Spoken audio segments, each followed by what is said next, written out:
Hello and welcome to this special edition of Brass Tacks. We're coming to you live from the CNN News 18 and Federal Bank Primetime Studio. I'm Zaka Jacob. The Union Budget for 2024-25 has been presented, while the Finance Minister Nirmala Sitharaman has done a tightrope walk by appealing to broad sections, whether it's youth, farmers, women.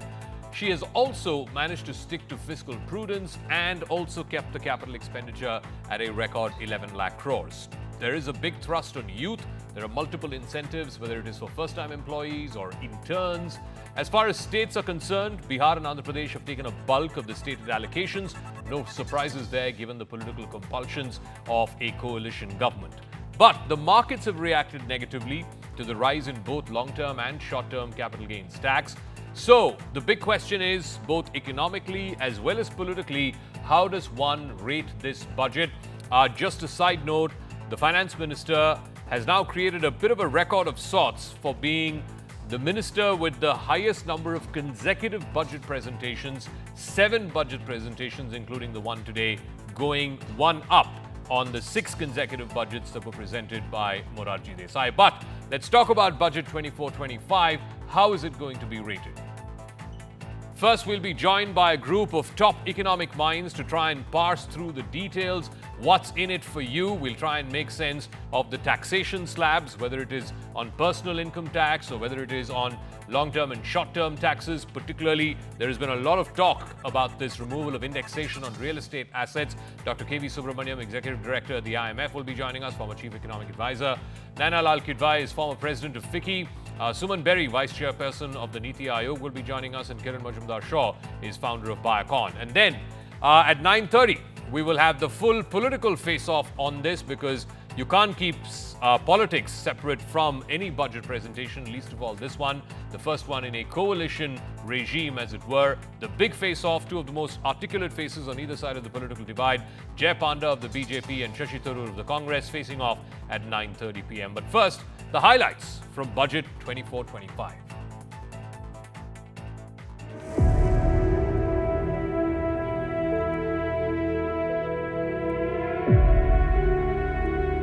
This scheme will provide 1 month wage to all persons newly entering the workforce in all formal sectors.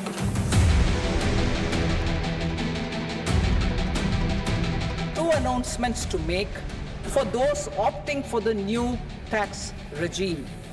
First, the standard deduction for salaried employees is proposed to be increased from 50,000 to 75,000 rupees.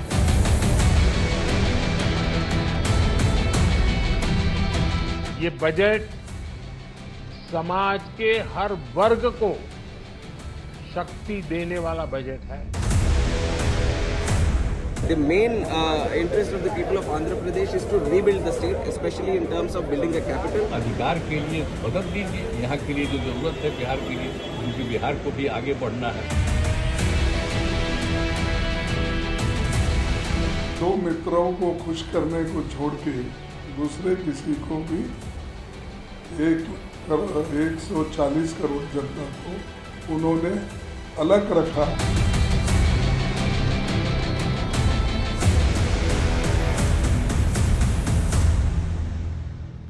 All right, let's first pass through the economic details of this budget, what it has for the middle class, what it has for youth and jobs, farmers, women, etc., and of course for corporate India. Dr. K.V. Subramaniam is Executive Director with the IMF and also former Chief Economic Advisor to the Government of India. Naina Lal Kidwai, former head of HSBC and now former President of FICCI. Suman Berry is Vice Chairperson of Niti Aayog. And also I'll be speaking to Kiran Majumdar-Shaw, Chairperson of Biocon. Let me start with you, Dr. Subramaniam. We spoke in the morning and, we were talking about how there's going to be a thrust on jobs. So from whatever you've heard in the budget speech today, whether it is the direct benefit transfer to first-time employees to the tune of 15,000 rupees, 3 tranches, the emphasis on internships, 1 crore interns in the top 500 companies, 5,000 rupees monthly to interns, so on and so forth. What is your first reaction to the deep emphasis that the budget seems to have laid on young people, particularly those who are on the verge of entering the workforce or are entering the workforce? So, very good morning from Washington, D.C., Zaka. I am pleased to note the emphasis that the budget has placed on employment creation, because I've always maintained consistently that for growth to be inclusive, it is extremely critical to create jobs, especially for the youth. From a macroeconomic perspective as well, when jobs are created, that helps to accelerate the virtuous cycle, triggered by private investment. Therefore, the emphasis on job creation is good. I will point out that the schemes that have been implemented now do draw on the successes from previous schemes, similar schemes. If you would recall the Rozgar Yojana, Pradhan Mantri Rozgar Yojana during COVID, which had provided, the benefits, the provident benefit fund benefits provided by employers was taken care of. That had been successful in creating about 60 lakh jobs. So that has been, doubled down. Similarly, the ECGLS scheme, which actually provided credit to MSMEs, that has been, further enhanced as well. And the Mudra loan scheme, which has actually provided loans to entrepreneurs, increasing that from 10 lakhs to 20 lakhs again. So these are aspects that have actually worked well in the past, and the evidence is clearly there for them having worked. To have actually taken them further is, I think, very good, especially the emphasis on employment. I will point out a couple of other very important aspects that I find visionary as well. I think the removal of angel tax will be very critical for the entrepreneurial ecosystem. And I think overall entrepreneurship is important for solving India's problems. Now we have the third largest ecosystem, and I think that will benefit. At the same time, from an ease of doing business perspective, the proposal to reformulate the direct tax code, I think, is really critical. I will remind our viewers that there was a committee that I was part of when I was in the government, which submitted a report in 2019. A draft tax code has been already written with significantly lower provisions and significantly lower, number of pages. Because the current act is a 1961 act, 83 years old, with lots of amendments. So changing that will also help really on the ease of doing business. So overall, I find it a visionary budget. Nainalal Kidwai, what is fascinating about the budget, and I guess this is where it is commendable to some extent, is yes, there were coalition compulsions. The opposition's talking about how much of a disproportionate allocation states like Bihar and Andhra Pradesh have got purely for political reasons. Yet at the same time, and then of course there are the compulsions of having to address all of these constituencies, whether it is youth, jobs for youth, first-time employees, whether it is women, 3 lakh crores that have been allocated for women, whether it is farmers, so on and so forth, which are again all because of political compulsions, perhaps arising out of the mandate that came last month. But at the same time, I guess where it is commendable is the emphasis and the commitment to capital expenditure is pretty much the same. It's 11 lakh crores plus. So the commitment there showing through. And yet at the same time, maintaining fiscal prudence, 4.9% of GDP for this fiscal, and the finance minister explicitly saying that by 26-27, we will be 4.5% or lower than that. How does she manage this tightrope walk? Amazingly, I have to say. I must say I was in the school that was a little worried, despite the huge commitment the government had made to staying the fiscal deficit glide path, that political compulsions may have given them a little more leeway in this budget. But they have stuck with the path very strictly, indeed improved on it, and done this with putting forward a bunch of welfare schemes. And of course, a lot of this comes from the confidence of revenue and tax collection, but also from an economy that is in growth mode and the revenues that come as a result of it. So for every step we see that goes into direct benefits, or indeed into the welfare schemes, there are many programs and plans to push growth. And I think exactly as K.V. Subramaniam just said, the thrust on MSMEs, not all of it is new. Some of it is from good experimenting through the COVID years. But to bring in the programs as we see it on the MSME front, I think are important. The Mudra loans going up from now the 10 lakhs to 20 lakhs, based on the experience of the 10 lakh loans that were repaid. And those individuals then become eligible for 20. So that is progress. Making sure that the MSME sector gets attention through finance, the possibility of a credit guarantee scheme for SMEs.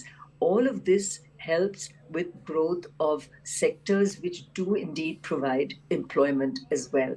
So it's about jobs, it's about economic growth, and there also tax collections that result from that economic growth. Suman Berry, I do want to ask you about the reaction of the markets when the speech was happening and in its immediate aftermath. The Sensex, I think, was down about 1,000 points. Of course, by the end of the trading day, it did recover quite substantially, but did end in the red.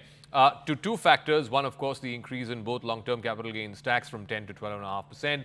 And then, of course, short-term capital gains tax also increasing from 15 to 20%. And there's also a bit of consternation, not necessarily linked to just the markets alone, but a lot of middle-class folks who are asking about this whole business of taking away indexation on real estate. You buy an apartment, let's say 20 years ago, at a fifth of the cost that you're getting right now, or maybe a tenth of the cost that you're getting right now. Why should you pay tax exempt of any kind of inflation adjustment on all the money that you make, or all the capital gains that you would make? Would you like to clarify on all of these things, because these seem to be sort of red flags raised either by the markets or by the middle class?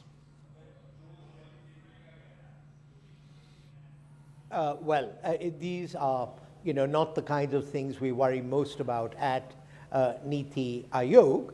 I think that what is it that they say about taxation? The art is to pluck the feather without the goose squealing. So, look, we are in for a period of significant fiscal stress. There is froth in the equity markets, as was signaled both by Governor RBI and in the economic survey. I think most reasonable tax systems try and have some equality between rates on capital gains tax and income tax, because anytime you have a uniform rate, you get out of classification issues. So I suspect this was largely driven by revenue reasons at a time when markets were doing pretty well. But beyond that, I really don't have an informed or professional point of view, including on the indexation of real estate. But what I think is the larger thrust, and this has been made clear in the economic survey for sure, less in the budget speech, is that there is a desire that the nation's savings, if I could put it that way, the corporate savings, should be directed to the very real needs of the economy rather than, as it were, speculative capital gains. That may have been part of the thinking, but so, I can't say that for sure. Let me go back to Dr. K.V. Subramaniam on this. I think it's very clear for a number of fiscal years now that the government wants more and more people to move to the new tax regime, the tax-paying class, as it were. In fact, I think today the Finance Secretary said that at least as for this last financial year for which returns are to be filed till the end of this month, the figure that the government has is 70% have opted for the new tax regime. But then the worry here is this: there were savings instruments in the old tax regime, whether it is through Provident Fund or pension schemes or interest on housing loan, etc., which were for specific purposes. Is the government now essentially saying that, look, what you save, how much you save is your problem, but we want you to pay tax, a flat rate, an easy to understand simplified rate, but we're not in the business of trying to encourage you to save. That is your business. I think, Zaka, I would actually characterize this as a process of simplification. You have to keep in mind, while in the new tax code, some of these exemptions are not there, but the tax rate is also significantly lower, at about 20% compared to the previous regime. So that is definitely good. Overall, having worked on the reformulation of the direct tax code, you would recall in 2019 there was this report, which in fact has submitted a completely modified tax code. I can vouch for the fact that simplified tax codes are far better from the perspective of ease of doing business, at the same time, for tax collection as well. So from that perspective, I think this is something which is very good. The second, a point, something that you were asking earlier, if we look at India's, demography, and here the emphasis on job creation is really critical. But when we look at the marginal incentive that is provided for capital versus labor in an economy like ours with such a young population, I think it is equally important to provide adequate incentive for labor and not skew it only towards capital. And I think that is how I look at some of the rationalization on the capital gains tax rates. Here, I also want to utilize this opportunity to appeal to industry bodies like CII, FICCI, and ASSOCHAM. Naina is here. I think she's been with FICCI and still has a very large voice with FICCI. I think it is really critical that the corporate sector focuses on labor-intensive employment, because there is a problem of commons that often prevails here, where individual firms think about, and oftentimes in a myopic manner, to substitute labor with capital. They may benefit, but overall the entire economy does not necessarily benefit, because if every firm actually substitutes labor with capital, that doesn't lead to adequate job creation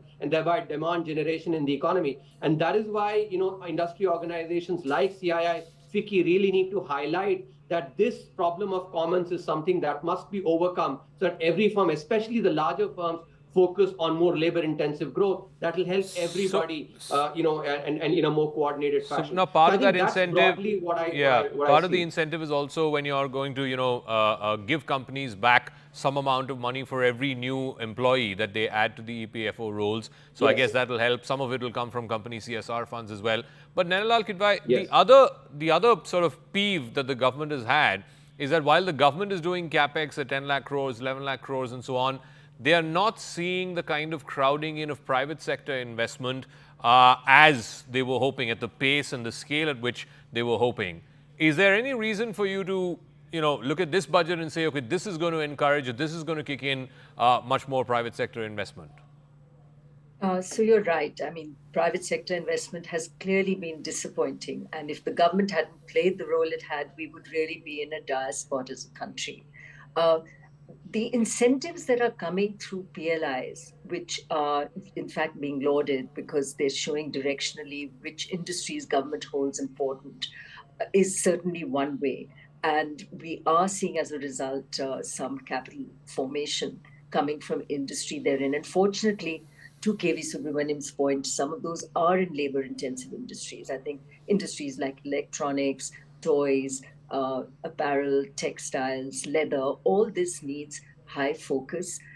It's not always large industry that is stepping in here. In the case of defense and electronics, possibly. In many, it is MSMEs. And the fact that industrial parks are mentioned as an area of high focus absolutely helps MSMEs, because it provides the infrastructure, the logistics, some of the regulatory frameworks within which they can operate in a plug-and-play type of environment. And many of these would be in labor-intensive industries. And for every capital-intensive industry that gets set up, large ones and many, unfortunately, large companies in businesses like aluminium, etc., it's the nature of the business. 200 people are all you need to run a large plant that costs 20,000 crores. But for every one of these industries, there is a supply chain of MSMEs that get set up, both to service the industry or indeed supply. So it's all interwoven.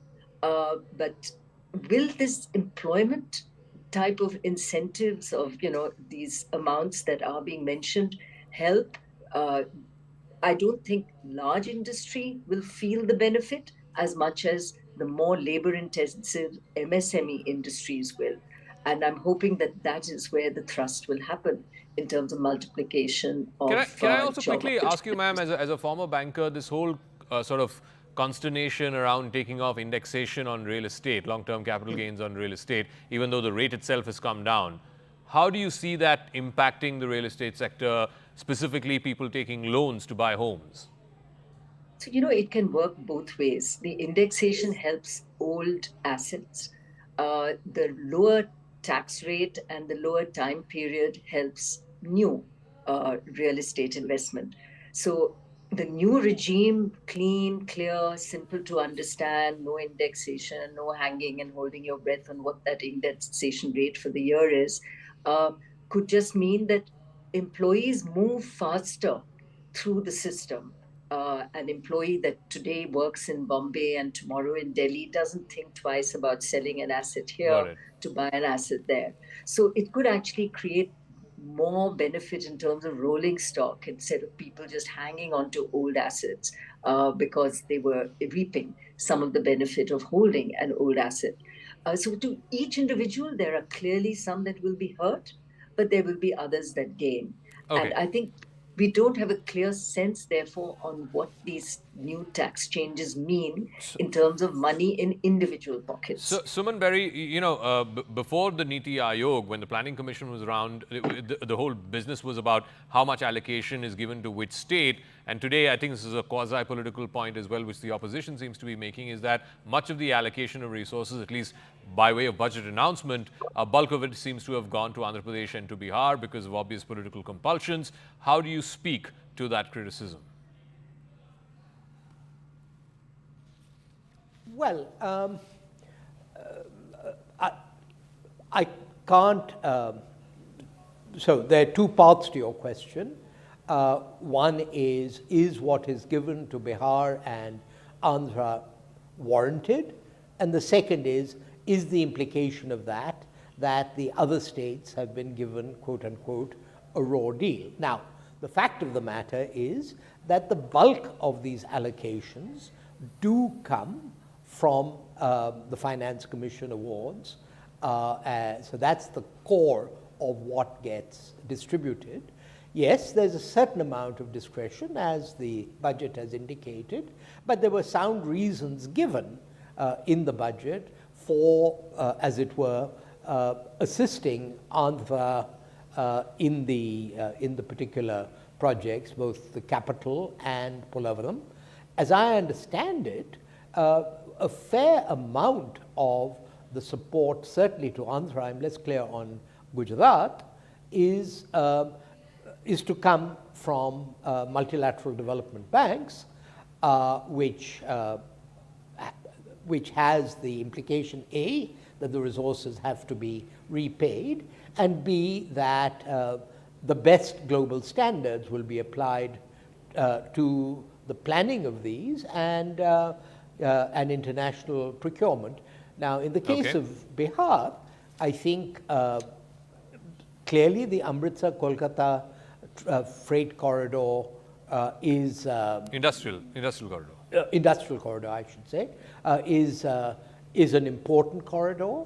And I think that there was this other theme about, and quite rightly, reviving the eastern part of the country, which was also a point that was made in the interim budget.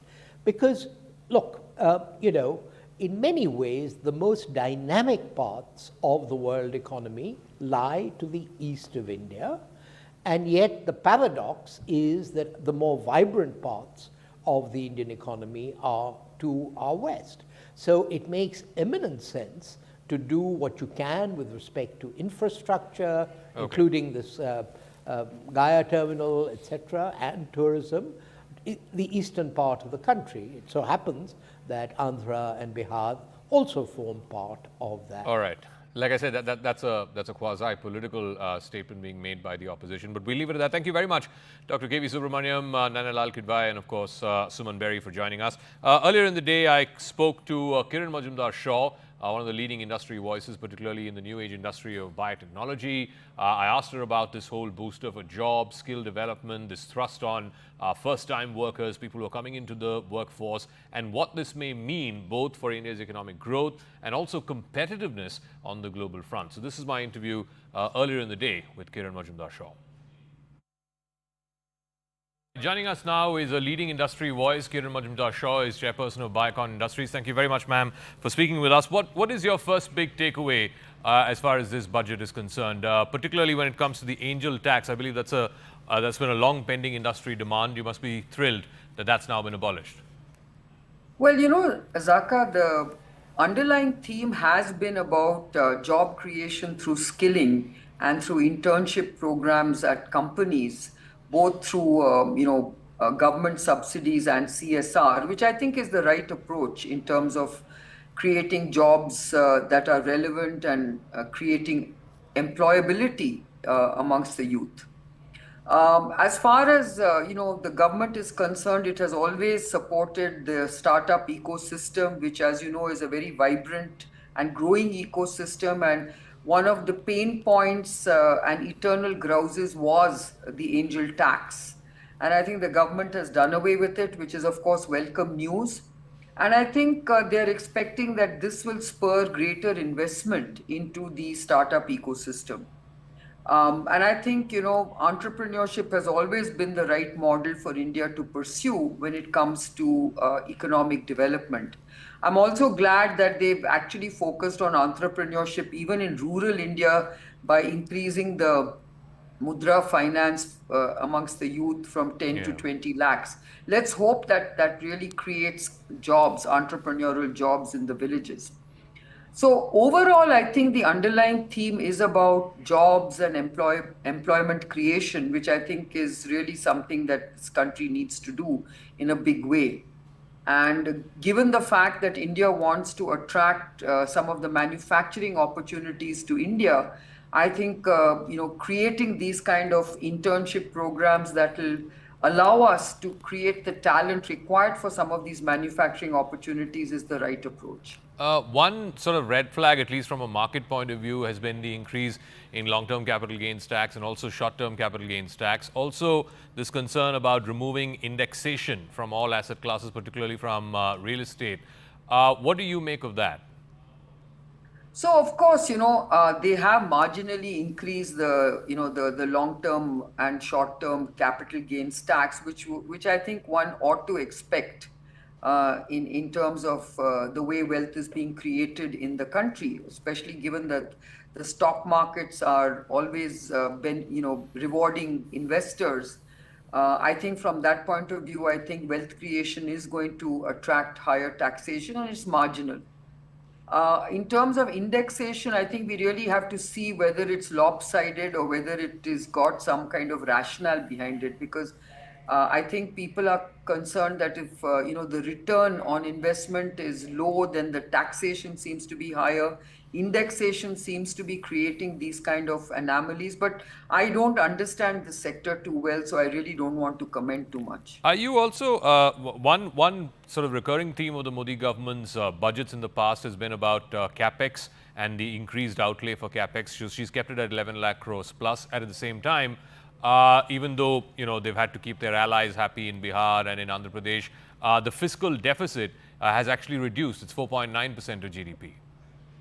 I think it's fiscal prudence. I think Nirmala Sitharaman has always focused on fiscal prudence, and she's done it once again. In terms of capex, I also want to focus on how do you get industry to invest in capital creation, and I think that's one area where I think I would like to see more granularity in terms of the PLI scheme, because there I think we wanted to make sure that the PLI scheme does continue in the sectors that they have identified, and increased PLI in these sectors, because I really think that you need much more capital investment in these sectors, especially the pharma sector. I'm also very pleased that research and innovation has got a good support from the government this time in terms of the 1 lakh crore allocation to this particular sector. Again, it remains to be seen how much of this is allocated to each sector, and we need to read the fine print in terms of whether it's going to come through grants, is it going to come through tax incentives, how is it going to come? But regardless of that, I think the fact that the government has recognized research and innovation as an important investment is music to my ears. All right, one final word before we let you go. Again, I want to come back to the focus and the emphasis in the budget on youth, jobs, employment, whether it's the internships, 1 crore interns in the top 500 companies, 5,000 rupees for internships, 15,000 rupees in 3 tranches to first-time employees. Do you think there's now incentive enough? The finance minister used the phrase employee-linked incentive. Incentive enough to companies to start hiring, particularly at the entry level? See, companies will only hire when they need employees based on the job opportunities. I mean, based on their business opportunities. But having said that, I think the government is looking at creating new job and talent for new, for the manufacturing opportunities that are coming our way from China. So I think when you look at a lot of the large-scale manufacturing jobs that need to be created, do we have enough talent? Do we have enough jobs? I mean, skilled jobs is the question. So I think having these internship programs is the right way to go. So let's try and build these, opportunities in the right way. And I think the government is thinking about all this. So whether it is, greening the businesses, whether it is climate initiatives, whether it is abolishing the angel tax on startups, everything is about, how do we kickstart the economy and get investment going, and of course consumption going. Kiran Majumdar-Shaw, as always, it's a pleasure speaking with you, ma'am. Thank you very much for joining us here on CNN News 18 on our special budget coverage, the Modi government 3.0. By and large, industry seems to have welcomed much of the announcements made in the budget, certainly when it comes to this whole focus on jobs, internship programs, the emphasis on employment and employability, particularly the entry level. All right, so we've discussed the economic part. Let's now talk the political part. As the BJP heralds this budget as a catalyst for Viksit Bharat 2047, the Congress has called this budget the Kursi Bachao budget, aimed at appeasing the BJP's allies in Bihar and in Andhra Pradesh, even as it is alleged that some of the parts dealing with youth unemployment, etc., have been copied from the Congress manifesto for the Lok Sabha polls. To try and decode the political impact of this budget 24-25, I'm now joined by two very articulate voices, one from the Treasury benches and the other from the opposition benches. From the BJP, Lok Sabha Member of Parliament from Kendrapara, Jay Panda, and from the Congress Party Member of Parliament from Thiruvananthapuram, Mr. Shashi Tharoor. Mr. Panda, let me start with you first. The Congress, and you've seen Rahul Gandhi's tweet calling this a Kursi Bachao budget, saying that only two states have benefited from this budget, which is Andhra Pradesh and Bihar, largely because the political fate of Mr. Modi's third term rests on his two critical allies, Mr. Nitish Kumar and Mr. Chandrababu Naidu. How do you respond to that? I think that's extremely cynical and unfortunate, because for 10 years, the Prime Minister has been talking about his focus on Eastern India and the Northeast. And he has indeed provided enormously increased resources to both the Northeast and the East.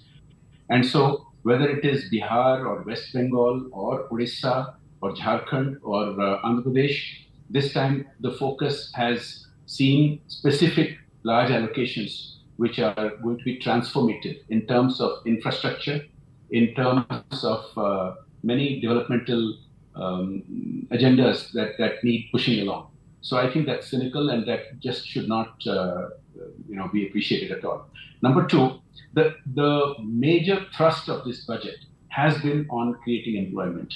And Shashi and I have been crossing swords on this, but I do need to point out that India has long had a challenge on creating jobs. And the holy grail used to be to create 1 million new jobs every month. And that holy grail was achieved during the Modi government so far. Let me give you some statistics. The State Bank of India's economic wing, based on RBI data, has put out the following figures. In the 10 years of the UPA government, 29 million jobs were created. Whereas in the first 9 years of the Modi government, 125 million jobs were created. So, that's like 431% higher. And this is not just Indian institutions pointing this out. The Economist and many other foreign observers have pointed out that there has been massive job creation. So on top of that, to allocate lakhs of crores for skilling millions of young men and women, and to provide financial assistance both directly to job seekers as well as to those who would employ them, is a massive new paradigm shift. and that is going to set the tenor. India has already been the fastest growing large economy for many years now. And with this gear shift on an already large jobs creation track record, we are going to see a much better employment situation. So let me ask Shashi Tharoor this. The opposition flagged this as the biggest issue in the election campaign, jobs, young people not getting enough jobs. So in this budget alone, a direct benefit transfer of 1 month's salary in 3 installments for those first-time entrants into the job market, a reimbursement of 3,000 per month to employers through the EPFO contribution for every new additional employee. This whole stuff about internship, 1 crore interns in the top 500 companies. They will receive a monthly stipend of 5,000 rupees. So this concern about jobs and young people not getting jobs has been addressed in this budget. Well, first of all, let me just challenge Jay's numbers, because I'm a little perturbed when he goes around saying that 125 million new jobs have been created in this country, because no one can see these jobs and they don't seem to be paid very much, because certainly, as far as I'm aware of the jobs the RBI claims have been created, 47% are completely unpaid labor. We're looking at a country where youth unemployment stands at a shocking 45.4%, where graduate unemployment stands at a dismaying 44%. I don't know where Jay is getting his numbers from. The truth is, over half of men in this country and 2/3 of women declare themselves to be self-employed, which is as good as saying they're unemployed in many, many cases. The number of workers in the informal sector in the course of the last 5 years has declined by 1.3 crore.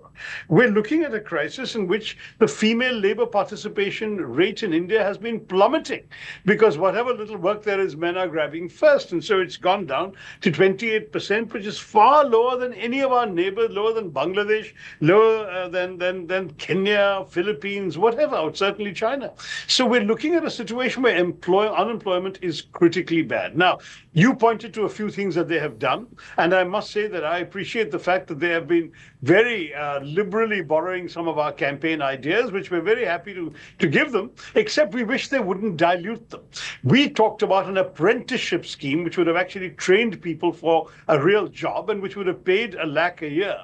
They have reduced that to an internship scheme, which is just assisting people, and which would only pay 5,000 rupees a month, of which indeed some of that money is going to be coming from the corporate social responsibility budgets that would otherwise have been spent by companies on social ills. Now they're going to be spending it on their own benefit, as it were, of hiring their own interns.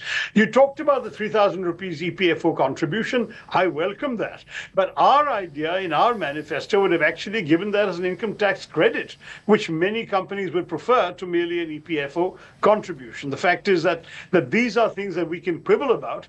I am glad this government is taking unemployment seriously, because that's what the Indian people want them to do, but they have not done it seriously enough. If these diluted schemes are the best they can do, and if the fantasy numbers they're peddling are going to be the data basis for what they're trying to do. Jay Panda, one big negative from the market's point of view, and that's why the markets reacted negatively today, Jay Panda, was to the increase in both long-term capital gains tax from 10% to 12.5%, and also the increase in short-term capital gains tax to 20% from 15%.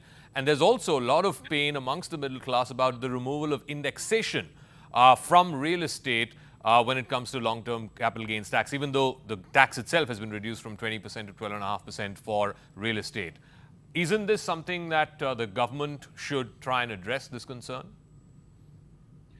First of all, I want to clarify that the jobs numbers I actually cited my sources. Shashi has not cited his sources in trying to counter them.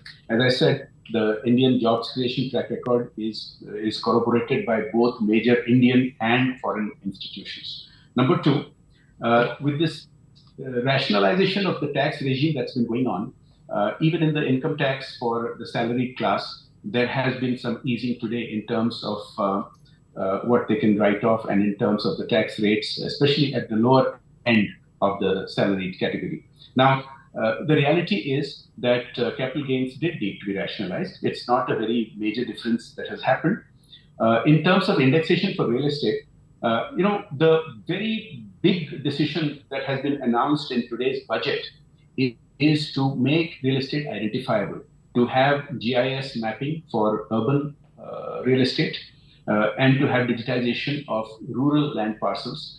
This is a very historic and a very major paradigm shift that's taking place. So unlike, for example, if you look at China, which has completely messed up its real estate sector, India has turned around in a very dramatic fashion. If you look at the real estate failures that used to happen between 10 and 15 years ago, they have turned around with passage of RERA and many other such steps. So, all of this has happened with the ongoing thrust on infrastructure. Now, we've already talked about how the east of India deserves, because it had been neglected as a stepchild in many decades by the central government. That's getting corrected. And I can go on and on, but basically the gear shift in the job creation is what's going to be the milestone of this. Shashi Tharoor, 2 points. One, despite all the coalition pressures and so on and so forth that you're criticizing this budget for, the fact is that capital expenditure is still kept at 11 lakh crores, which is the highest that we've seen in recent times. And yet at the same time, the fiscal deficit has been reduced to 4.9, and the finance minister has committed now in Parliament yet again that she will reach the fiscal glide path of 4.5% of GDP for the fiscal deficit eventually by 26-27. Shouldn't she be commended for that? And this whole business of, 2 states have taken the lion's share, Odisha and Andhra Pradesh. When you have the Amritsar-Kolkata corridor, obviously it's going to benefit Punjab, Haryana, Delhi, Uttar Pradesh, Bihar, eventually Bengal. When you have the Hyderabad-Bangalore industrial corridor, that's going to benefit both Telangana as well as Karnataka. And these are all opposition-ruled states. So how can you say only 2 states have managed to get the lion's share? The lion's share of special allocations, as you know, Zaka, have indeed gone only to those 2 states. And you've seen specific numbers being given to Bihar, where similar requests from Karnataka have not been honored. But we won't quibble over that. Every Indian benefiting is important. We just wish the government would remember that in addition to those 2 states that are keeping them afloat and in power, there are 26 other states and 8 union territories that also need to benefit. But I want to respond on a couple of things Jess said. Firstly, ask for my sources. The sources are the Center for the Monitoring of the Indian Economy, CMIE, whose numbers are far more credible globally than some of the numbers his government has been putting out in recent years. Secondly, you talked about capital expenditure, Zaka, and I'm all in favor of capital expenditure. But how is it being spent and to what result? We are looking at the flagship infrastructure projects in this country crumbling and collapsing in the course of the last year. You've seen the deadly roof collapse on TV here in Delhi, in Delhi's airport. You've seen the collapse of canopies of 2 other airports in Rajkot and Jabalpur. You've seen 5 bridges collapsing in Bihar. You've seen the Mumbai Trans-Harbour link, which was inaugurated by the PM just in January, developing cracks, and the Pragati Maidan, inaugurated just in June by the PM, again flooded by seepage in less than 2 years. We're looking at infrastructure expenditure that has turned out to be feckless, hasty, and not enduring and not solid and stable. And therefore, I want capital expenditure that builds enduring assets for my nation, that creates infrastructure that every Indian can be proud of, not something that's collapsing and embarrassing us day after day.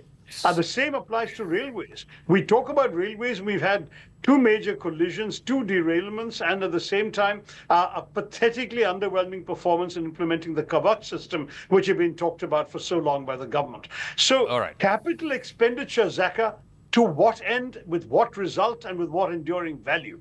That's what I'm really concerned about. Okay, thank you so much, gentlemen, Jay Panda and Shashi Tharoor, for joining us. It's a political face-off, no doubt about it, and I'm sure much of this will come out during the debate on the finance bill as well when that begins tomorrow. Already, the opposition, like I said, is calling this a Kursi Bachao budget aimed at appeasing the 2 important allies in Bihar and in Andhra Pradesh.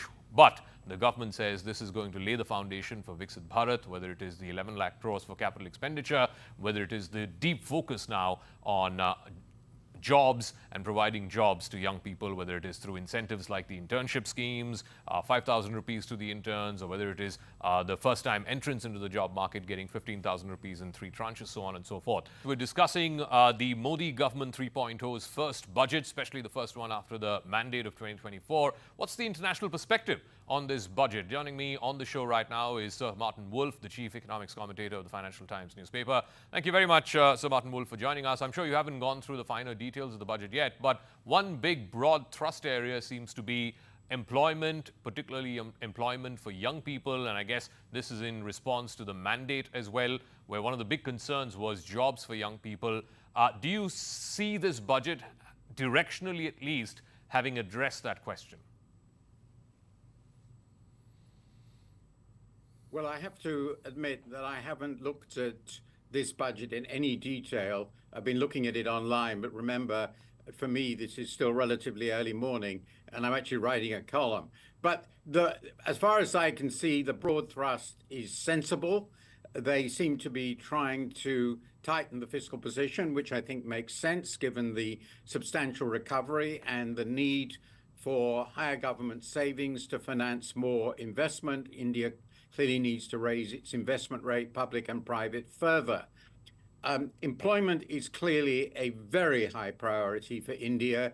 It has extraordinarily low labor participation rates and employment rates by international standards, including among other developing countries. And it clearly needs to generate vastly more jobs for both young men and young women, and indeed, I would say older people as well. So this is an enormous priority. It's a very difficult thing to do, to create stable, good employment. The organized sector has always been very bad at this in India, and I hope this budget will indeed mark a turning point, but it's going to be an enormous task. All right. Now, one of the reasons, at least from the market's point of view, the reason why they reacted negatively, of course, they did recover a large part of that ground by the end of the trading day, was because of the increase in both long-term capital gains tax as well as short-term capital gains tax.